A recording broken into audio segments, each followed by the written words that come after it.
We stand here today in front of the White House.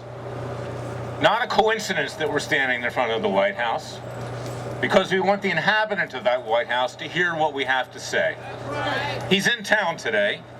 Hopefully he's working in the Oval Office, but I suspect he may be hiding under his desk. Because what we have to say is what the American people have been wanting to say now for 5 years. And they've been wanting to say that even before the reign of President Barack Hussein Obama. We have been disserved by our country. Amen. Not the country itself, but by the so-called leaders of our country now for generations. Not since Ronald Reagan have we seen a president that commanded enough respect in this country to bring the American people together. And that's what we're doing today, and that's what we're going to be doing into the future, because we are building this coalition. Never before in modern history have so many conservative, libertarian, and other groups, people of faith, come together as one. We're coming together initially with a Gideon's army of people.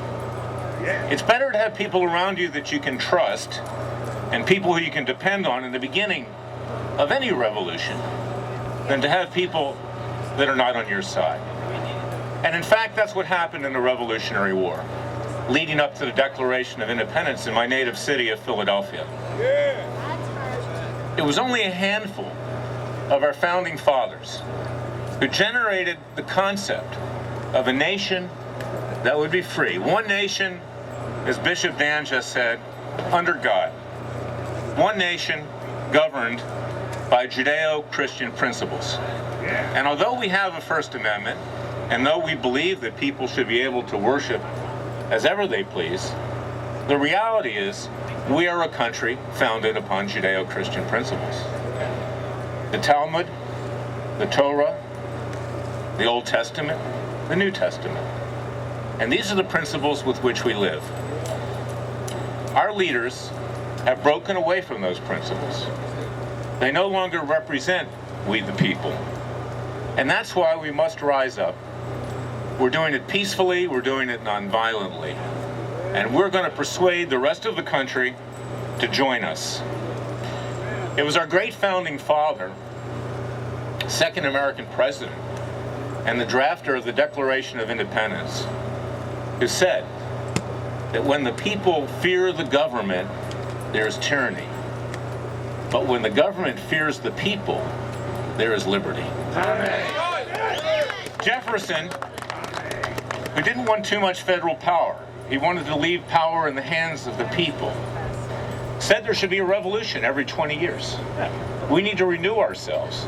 Jefferson even said if you have to spill a little blood, that's what it's going to take. We're not advocating that. We don't need to do that. Right. We've got God on our side. Right. He's going to make sure that we win this revolution.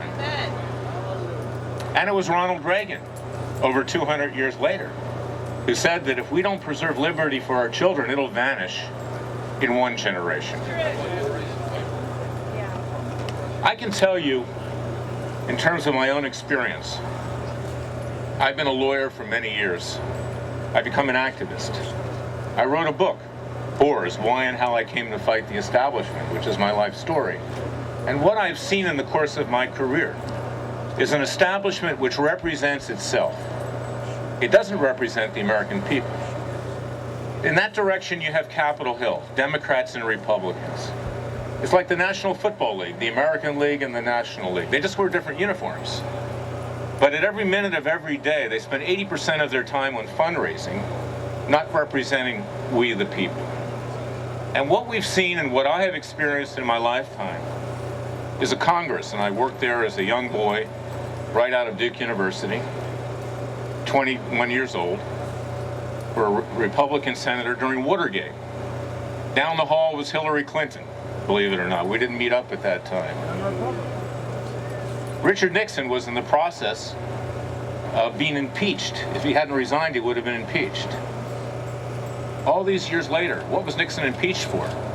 He was impeached for breaking into Watergate.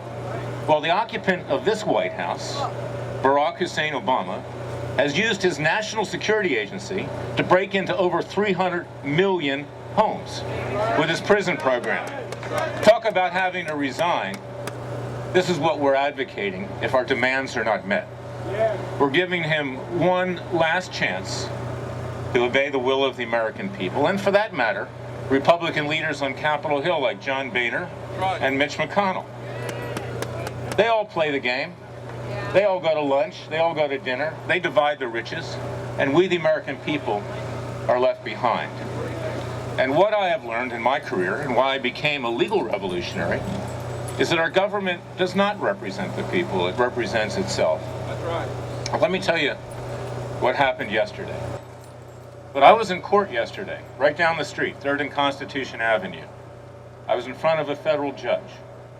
We have brought 2 class action lawsuits, one for our client Charlie Strange and Marianne Strange, who are here today. Great American heroes who are standing up to get answers about why their son Michael died in a crash in Afghanistan that has been unexplained, that happened right after Osama bin Laden was killed. Mr. Strange and Mrs. Strange have been wiretapped, their computers have been invaded, and they've been violated, in effect raped, by the National Security Agency and Mr. Obama, who's sitting across the street, who controls that. And we were in court seeking a preliminary injunction. That's when you get the government to stop during the duration of a lawsuit, pending the ultimate decision in the case. And we've sued not just for damages, but to have this NSA program curtailed if it's not involved with terrorists. As it is right now, every one of your phones is in effect being tapped. Every one of your internet connections is monitored. Every one of your social media is watched by the FBI, the CIA, and everybody else, regardless of whether you have anything to do with promoting terrorism or committing any crime. This is the biggest violation of rights, of constitutional rights, in American history. It is outrageous. It's beyond belief. It has created what is in effect a police state, a totalitarian state, where our socialist president, where our president who favors Muslim interest over American interest in the Middle East through our rules of engagement by not allowing us to fire on jihadists, where he's able to keep us down, where people of faith can no longer speak up. And that's why we're in front of the White House. This is an effort to coerce and enslave the American people into being quiet as he deconstructs this country and reconstructs it in his own socialist and borderline communist concept of what this country should be. We're going to talk about Obamacare when we're done with NSA. But the government lawyers come in yesterday, the Justice Department of Mr. Obama, who I fought with for many years during the Clinton years as well, same lawyers, they're there, head of the civil division, they're scared. And they tell the government, they tell the judge that Mr. Klayman, I'm a plaintiff as well because my communications are being monitored, including Mr. Strange's and others that are in the case. They tell them that we don't have standing to bring the case. And why is that? Because the only court that can decide the case is the National Security Court. And the government's going to decide what's right for that National Security Court, not the American people. We don't even have a right to appear in that court. The only entity that can appear is the Obama Justice Department and the NSA and the CIA. And I say to the judge, that can't be right. We're the American people. We have due process rights. We have to be heard. Your court is the last century of justice for this country. And Honor, we look to you to protect us. The Justice Department also says that Mr. Klayman and Mr. Strange and Mrs. Strange and others, that we don't have standing to bring a case because we can't prove that we're being wiretapped because only they have the information that we're being wiretapped. Convenient, right? What does all this mean? And I told the judge this in plain terms. I said, Your Honor, if you do not stand there for the American people, if you do not take jurisdiction, if you do not find standing, then what is our recourse? We don't want to return to the days of 1776, when we had to rise up, when we had King George III, who was far less worse than Barack Hussein Obama. If the National Security Agency had existed in the days of King George III, our founding fathers, John Adams, Thomas Jefferson, Benjamin Franklin, their conversations would have been monitored and picked up. They would have been picked up, arrested, thrown in prison, and executed before they ever got to Philadelphia to sign the Declaration of Independence. And that's what I told the judge. Let's talk about Obamacare. The occupant of that White House lied to the American people. He deceived us. He told us that we could keep our health care. That was false. But what about the Republican Party? The Republican Party that has all these corporations backing it and all these experts. You think they didn't know what was going to happen with Obamacare? You think they couldn't have stopped it if they really didn't want to?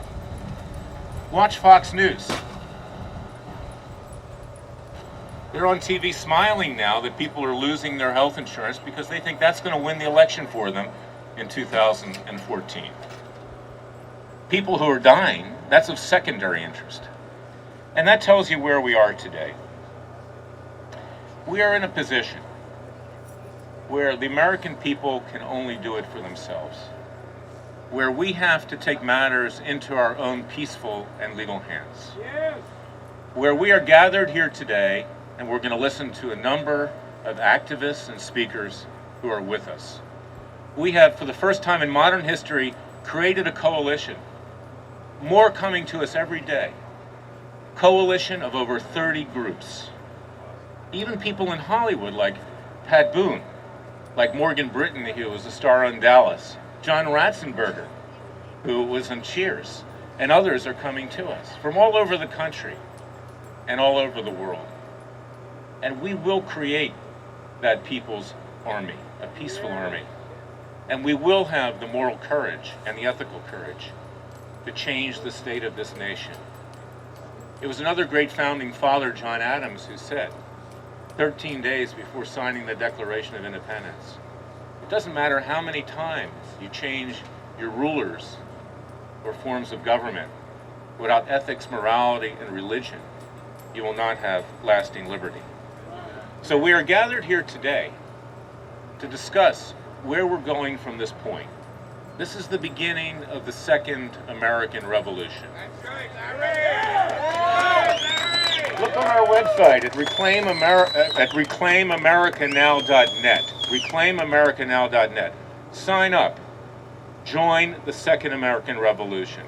Sign up for our case against the NSA. All of you are involved.